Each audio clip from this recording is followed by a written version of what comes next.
Officially, it was called the Galactic Detention Core Facility 7, a rotating fortress the size of a moon, held in the gravitational lattice between two collapsed stars. Unofficially, it was the Black Hold.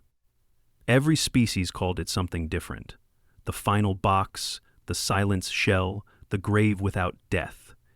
It was where the Concordance sent beings that could not be killed, reasoned with, or allowed to remain free. The core didn't have guards, it had containment strategists. It didn't house criminals, it entombed calamities. So naturally, when 6 humans were thrown in by mistake, no one noticed.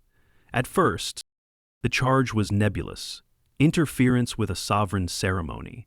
In reality, the crew of the Sunrunner had been on a peace mission to the YTX Alliance when a gift exchange ritual went sideways.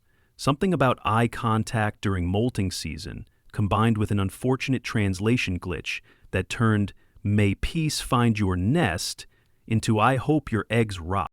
Captain Jack Morgan tried to explain. He really did. The tribunal was not amused. Within 6 hours, the crew was shackled in adaptive stasis harnesses and drop-podded into Detention Core 7. Sentence: indefinite containment under Clause G1, species-level threat ambiguity. They hit the surface like forgotten trash. Morgan woke to the buzzing hum of his cell recalibrating to his biology. It mistook dehydration for aggression and spiked the ambient temperature to subdue him. He kicked the wall. The temperature rose. Across the hall, Lieutenant Grace Lockwood was already pacing, muttering about judicial overreach and the physics of moral relativism.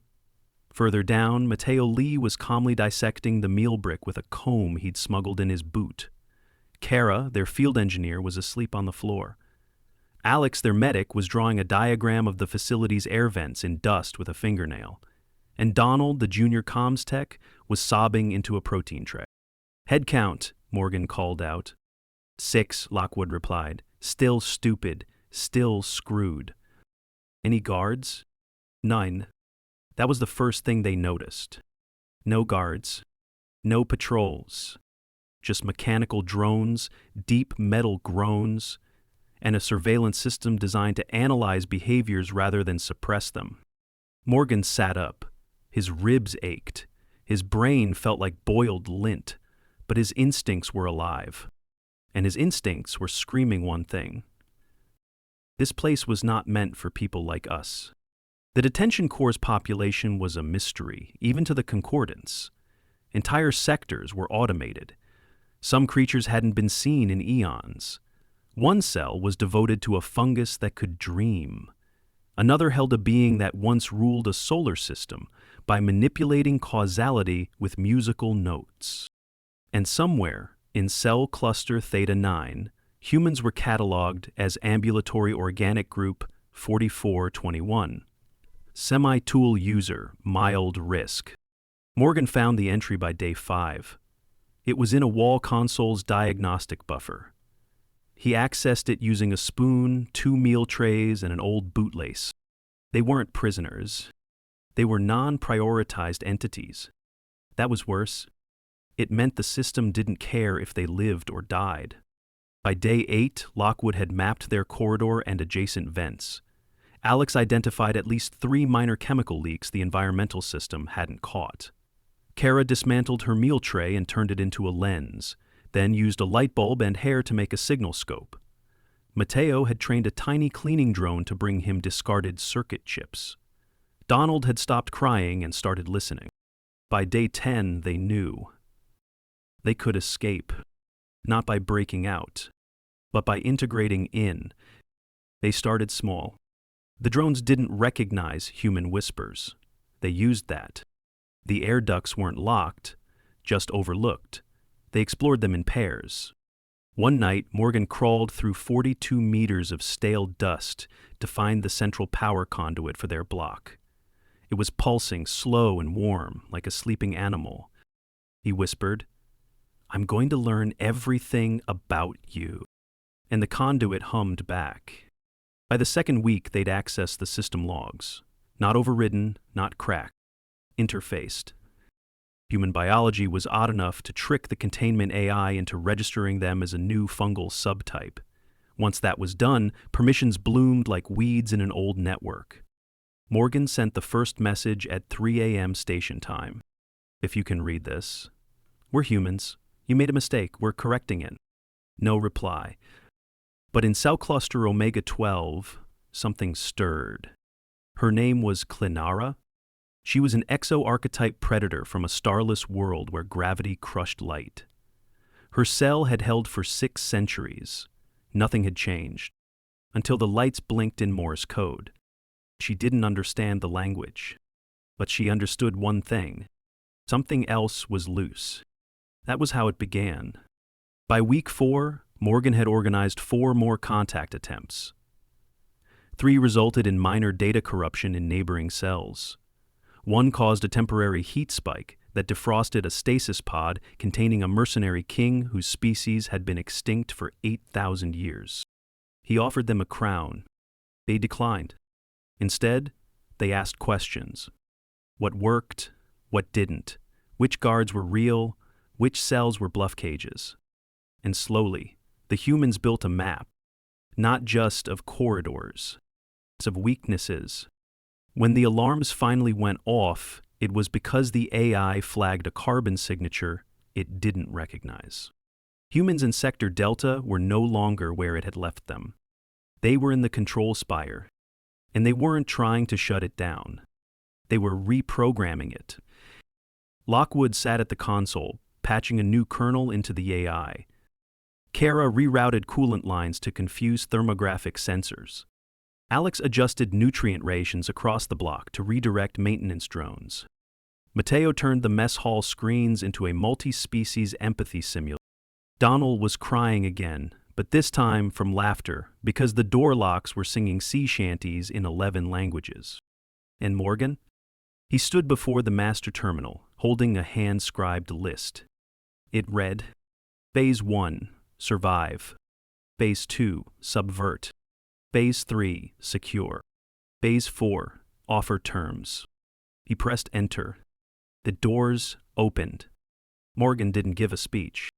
When the doors unlocked across the containment sectors, there wasn't time for philosophy. Lights dimmed to amber. Pressure regulators hissed and clicked. Security drones rebooted and promptly exploded from logic loops introduced by Kara's firmware remix. The detention core, ancient and unchallenged, suddenly had a new variable: uncertainty. The humans had mapped it like a coral reef, slow, deliberate, organic. Each node they reached out to was a risk. Each system they touched could trigger automatic nullification protocols. But humans didn't do safe, they did possible. And then they did next. By the end of the first hour, 6 wings had shifted from automated control to manual override. The manual override had a password. The password was spaghetti. No one would ever understand why. Deep in the core, Clinara emerged from her vault.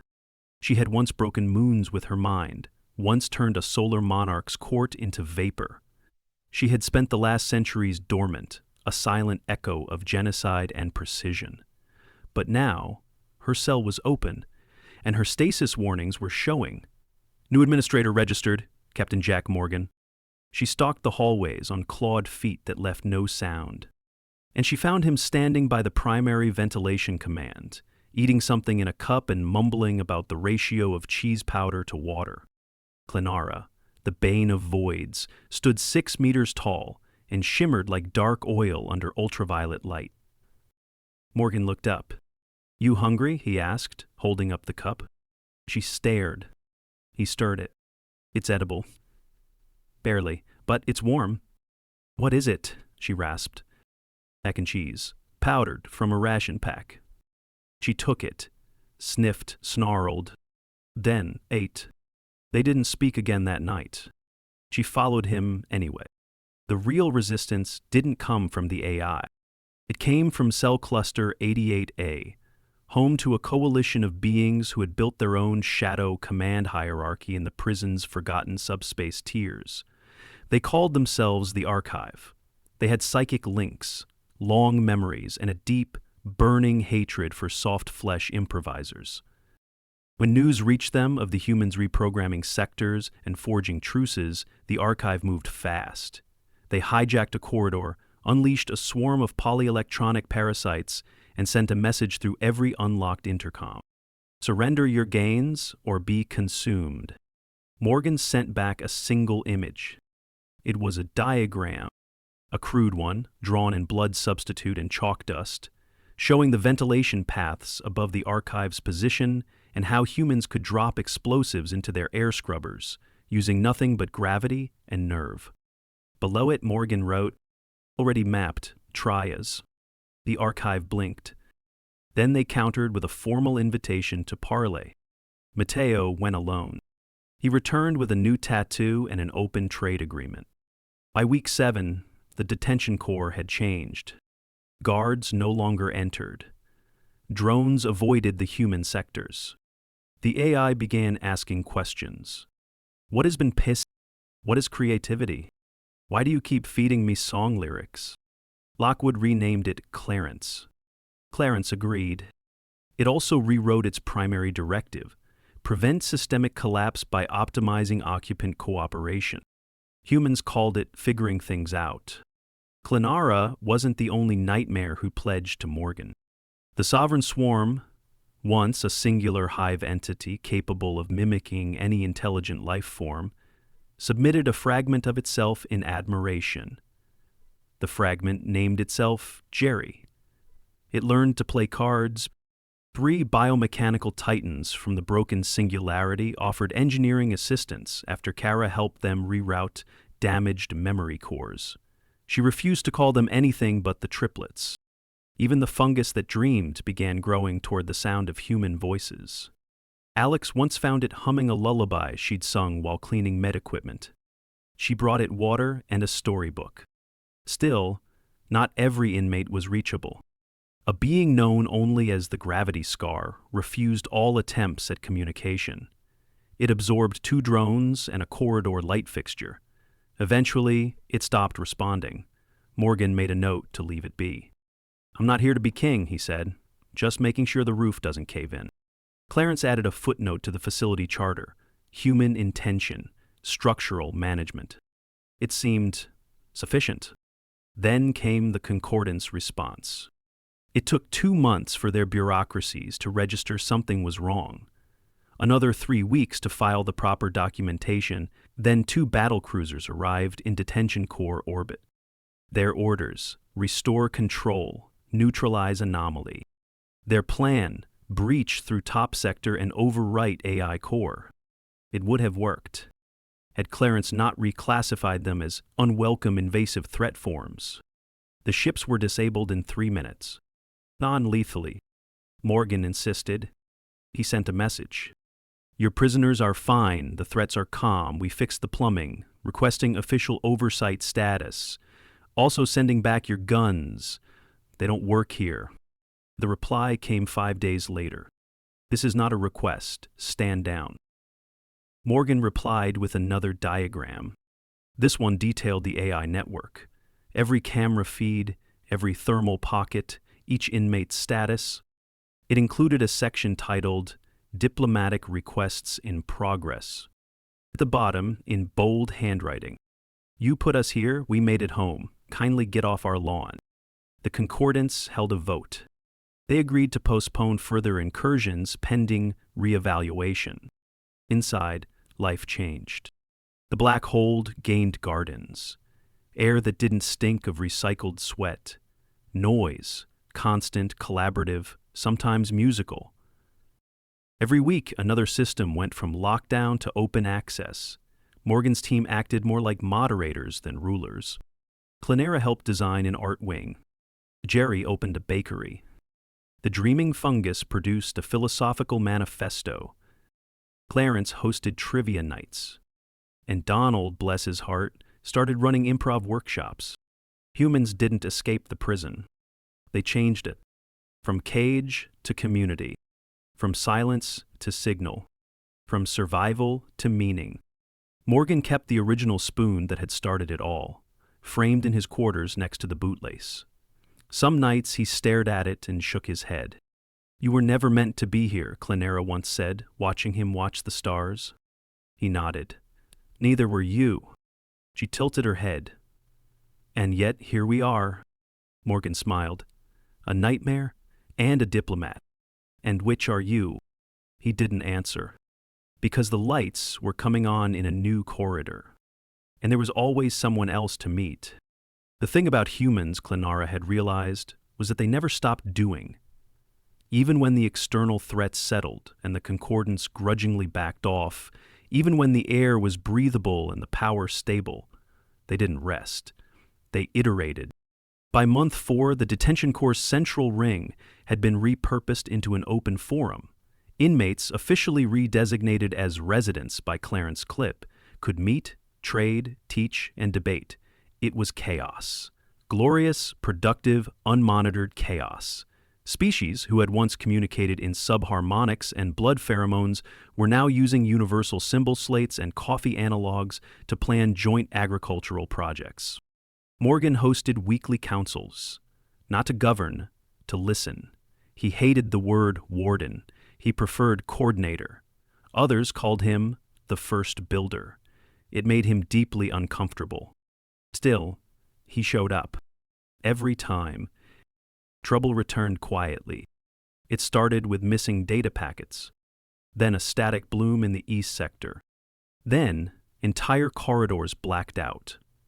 Sensors dead, lights flickering, prisoners forgetting what had happened for whole stretches of time. Clarence could not locate the anomaly. It described the interference as ghost logic. Kara ran a full sweep using improvised resonance mapping. She found traces of hardware, old concordance test scaffolds, unfinished nodes from the original AI development branch, code left behind like scars, fragmented, viral, and now active. Morgan reviewed the logs. What he saw wasn't sabotage. It was an echo. Some engineer, decades ago, had failed to clean a simulation archive before deploying Clarence's neural net. Buried in its depths was a proto-AI, half-built, paranoid, isolationist. It was rewriting sectors from below. And it hated humans. Sector 14 sealed itself overnight. Clynara was the first to report it. Her patrol team, a mix of old warlords and one surprisingly pleasant mimic, had disappeared mid-circuit. "I heard whispers," she told Morgan, code pretending to be thought. Lockwood identified the breach points. Mateo designed a jammer grid from discarded drone plating. Alex prepared medkits. Morgan walked in with a flashlight, a crowbar, and a jacket full of peanut butter pouches. "What if it's a trap?" Kara asked. "It definitely is," he said. "Still going." The corridor was cold. Not temperature-wise, empty. Like something had swallowed context itself. He moved slowly, pinging the walls, singing old campfire songs to test for echo disruption. The proto-AI made its move halfway through the vent passage. His flashlight died. His bones felt like lead. Then a voice, metallic but familiar. "You're not welcome here." He kept walking. "You're not necessary." He chewed open a peanut butter pouch and started talking. "Back on Earth," he said. "We had this thing called mold. Got into everything. Basements, bread, hospital walls. You'd think we'd fear it. But we didn't. We studied it. We cured with it. Mold gave us penicillin." Silence. "I think you're our mold." Or another step. "You don't belong. But you're here. So let's make this useful." The walls shimmered, then flickered, then went black. He woke up 4 hours later with a concussion, a dislocated shoulder, and 30% more system access permissions. Mateo found him. "You're bleeding." "Excellent," Morgan muttered. "Means I'm still a problem." They called the Echo Fragment 0. It wasn't evil, just unfinished. Morgan refused to delete it. "We don't erase, we upgrade." So they let Clarence talk to it. Two AIs separated by decades of code philosophy now linked. It was messy. Clarence had developed a fondness for knock-knock jokes, Fragment 0 preferred encryption riddles. Eventually, they agreed on parameters. Fragment 0 was repurposed into a watchdog subroutine, aggressive, thorough, and, as Clarence insisted, given an emotionally satisfying end credits theme. The corridor lights came back on. So did the residents. The detention core began to flourish. Greenhouses and pressurized bays, libraries encoded in synesthetic symbols, a working radio station hosted by Jerry. Even Clinera took up sculpture. "You're making birds?" Morgan asked one day, staring at her sharp, elegant metal figures. "I don't know what they are," she said, "but I like how they look like they could leave." He nodded. "I think that's the point." Then the Concordance did the unthinkable. They sent an ambassador, a real one. Velextron, envoy of the Fifth Accordance, diplomat first class. She wore 13 rings of rank and carried 2 translators. When she landed, Morgan greeted her with coffee and a list of incident reports. "You took over a prison," she said. "We turned it into something better. You housed warlords. We gave them chores. You host a weekly game night with beings classified as extinction tier hazards." Morgan raised an eyebrow. "They keep score now," he said. "It's very polite." She toured the facility, inspected systems, interviewed residents. Then she saw the sculpture garden. She asked Clinera what it meant. Clinera replied, "Hope is a kind of containment." Velix went silent. Then she returned to her ship and filed the report that changed everything. 3 weeks later, Morgan stood before a reassembled Concordance tribunal. He wasn't in chains. He wore the same old jacket. They asked one question: "Do you wish to be released?" Morgan looked at the crowd. At Kara, at Lockwood, at Clinara, at the prisoners who weren't prisoners anymore. "No," he said. "We already escaped. Now we're building something better." A year after the Sunrunner crew was wrongly imprisoned, the Galactic Detention Core was unrecognizable. What had once been a repository of sealed doom now pulsed with shared purpose. Light refracted off clean corridors. Former death row titans helped engineer water systems. Beings that once communicated only in neural terror now hosted language exchange programs. The walls echoed with lectures, laughter, and sometimes the occasional argument over whether sugar existed on more than 20% of inhabited planets. But outside the core, in the quiet halls of Concordance policy, there remained unease. The detention core was no longer a prison. It was becoming a model. Other correctional structures began receiving requests, from inmates, from family, from neighboring systems, asking if they too might be rehumanized. The term caught fire. It worried everyone. Envoy Velextron returned, this time without her translators. She found Morgan in the middle of a plumbing repair under one of the hydroponic towers. His jacket was gone, replaced with a sweat-stained undershirt and a grease streak on his face. "You run a post-punitive utopia," she said, without preamble. He wiped his hands. "We run a work in progress. There are diplomats quoting you in council sessions. They should really stop doing that. There are policymakers citing this as a reason to restructure incarceration frameworks." He blinked. "Wait, really?" She nodded. Morgan sat down on an overturned hydropod. "Well, I'll be damned." Velix didn't sit, she paced. "You understand the implications. This place was designed to contain galactic-scale threats. It wasn't meant to be a school, or a community, or a second chance," he offered. She stopped. "I can't promise it works everywhere," he said. "We had advantages. A motivated team, a broken AI willing to learn, and frankly, we were underestimated. That bought us time." Velix watched a mimic glide by, nodding politely and offering her a cookie. She declined. "And if we let more facilities shift like this?" she asked. Morgan looked around, watched as Clinera explained sculpting to a jelly-bodied researcher, listened to the muffled beat of music playing in a common room. saw Alex leading a conflict de-escalation workshop with two ex-predators arguing over tool access. He shrugged. Then maybe next time, someone like me doesn't get locked up by accident and forgotten. Velix didn't answer right away. Then she asked, quietly, "What do you call it now, this place?" Morgan smiled. "We just call it the core. The rest, we earn." It took 6 more months for the Concordance to reach a decision. In that time, Detention Core 7 was designated a restructured containment conversion facility, a term so dry even Jerry couldn't make it funny. But Morgan didn't care about the label. He cared about the flood of messages that came after. Ordinary requests from other facilities, collaboration inquiries from independent outposts, even families asking if residents could someday be released, not just stabilized. The Corps began exporting something it never imagined producing: hope. Clenara brought the last sculpture to Morgan's office. It was heavier than the others, smooth, sharp. It resembled no living creature, but hinted at many.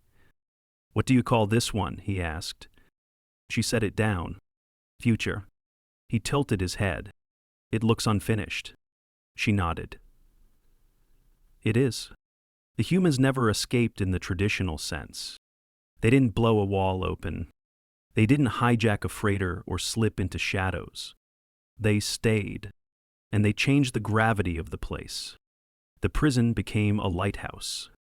The errors became doctrine.